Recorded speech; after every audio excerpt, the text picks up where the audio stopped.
Hola, humano. Bienvenido a un corto documental de Marginal Media. En las últimas elecciones al Parlamento Europeo, llevadas a cabo en los 28 Estados miembros de la Unión Europea, entre los días 23 y 26 del pasado mayo, los partidos populistas lograron grandes avances. Una manifestación más de la oleada populista global de los últimos años. En algún vídeo anterior he hecho referencia a las claves del resurgimiento del populismo, que no es nuevo, que ha sido siempre parte de la política democrática con sus altos y sus bajos. Pero en vista de su auge actual y cómo éste está afectando la naturaleza de la política en general, es importante que sepamos lo que el populismo significa y cómo reconocerlo. Por eso que en este vídeo vamos a lo más básico y tratamos de explicar qué es el populismo y por qué tiene mala reputación.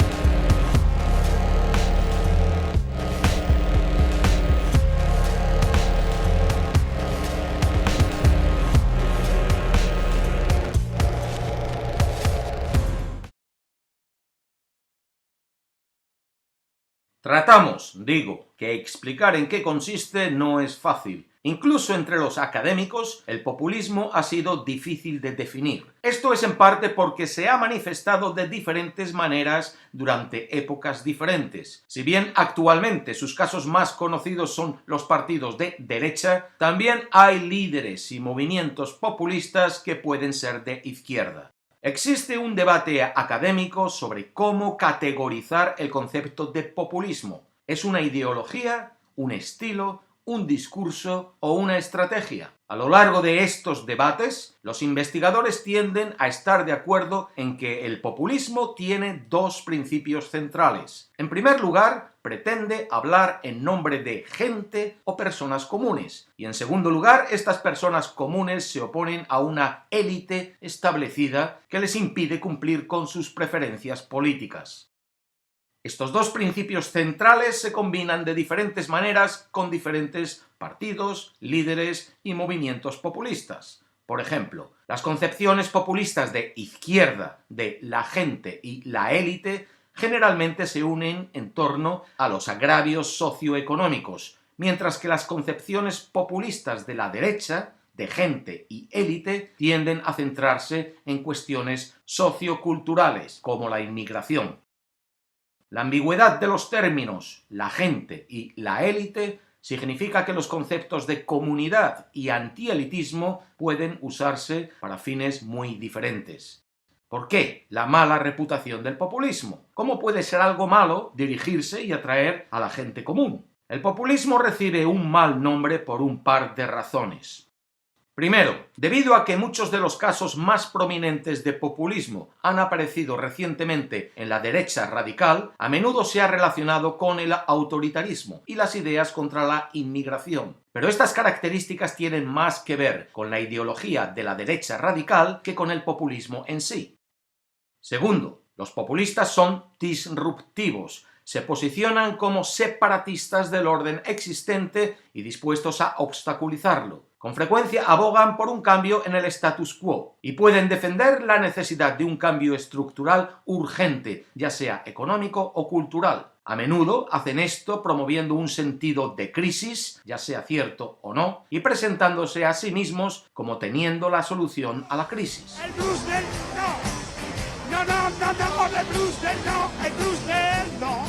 Un ejemplo actual de este proceso es el muro de Trump en la frontera con México. Y si hay que poner ejemplos, hay que empezar por Donald Trump, ya que es gracias a él y a Brexit y a una serie de líderes y partidos anti-establishment en Europa, América Latina y Asia, por lo que todo el mundo está hablando de populismo. Pero Trump es el ejemplo contemporáneo más famoso de un líder populista. Bueno, pues Trump calificó la cuestión de los cruces ilegales en la frontera sur como una emergencia nacional, a pesar de que, por ejemplo, en Estados Unidos hay más entradas ilegales relacionadas con terrorismo por la frontera norte con Canadá y por aire.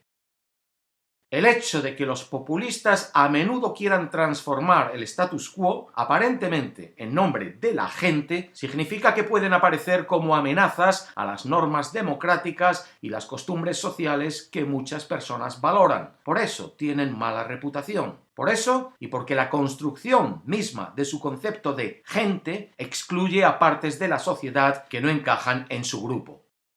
Una forma en que los investigadores miden el populismo y por consiguiente determina si un líder o partido es populista es a través de la medición del lenguaje. En el caso de Trump, ya puestos con él, dado que el renovado interés en el populismo se debe en parte a su éxito electoral de 2016, investigadores han encontrado que su retórica durante aquella campaña electoral fue altamente populista. Atacó las élites políticas, aprovechando el rasgo populista central del antielitismo, y usó un lenguaje llano, simple, de gente de estatus social bajo, con un fuerte uso de pronombres colectivos como nosotros y nuestro. You know what I like about this? Number one, I'm in love, and you're in love. We're all in love together. We've done something that nobody's ever done. Instead, we believe in free speech. Combinó este lenguaje populista con su ideología radical de derecha, presentando políticas como la política exterior de América primero, el muro propuesto entre los Estados Unidos y México y las políticas económicas proteccionistas y de antiglobalización. La combinación de populismo y tales políticas le permitió establecer una distinción entre la gente y las personas fuera de ese grupo, musulmanes, mexicanos, enfatizando la superioridad de los primeros. Estas políticas también permiten criticar la preferencia de las élites por la globalización, el libre comercio y políticas de inmigración más liberales. Su uso del lema Drain the Swamp, drenar el pantano, donde afirma que librará a Washington de las élites que no están en contacto con los estadounidenses normales, también refleja esto. They're trying to take you out with bullshit, okay? With bullshit.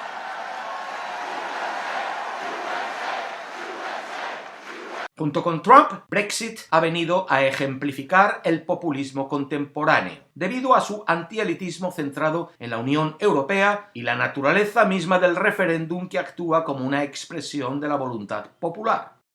En América del Sur, el populismo ha sido más asociado con la izquierda. El difunto Hugo Chávez, expresidente de Venezuela, también fue muy populista en su retórica. Él es quizás el ejemplo más famoso de un líder populista de izquierda, seguido ahora por Maduro. El populismo de Chávez se centró en temas socioeconómicos. Incluso mientras gobernaba, se posicionó como un político antielitista, canalizando los ingresos petroleros del país en programas sociales con el objetivo de distribuir la riqueza entre el pueblo venezolano, aliviar la pobreza y promover la seguridad alimentaria. La realidad actual es la contraria.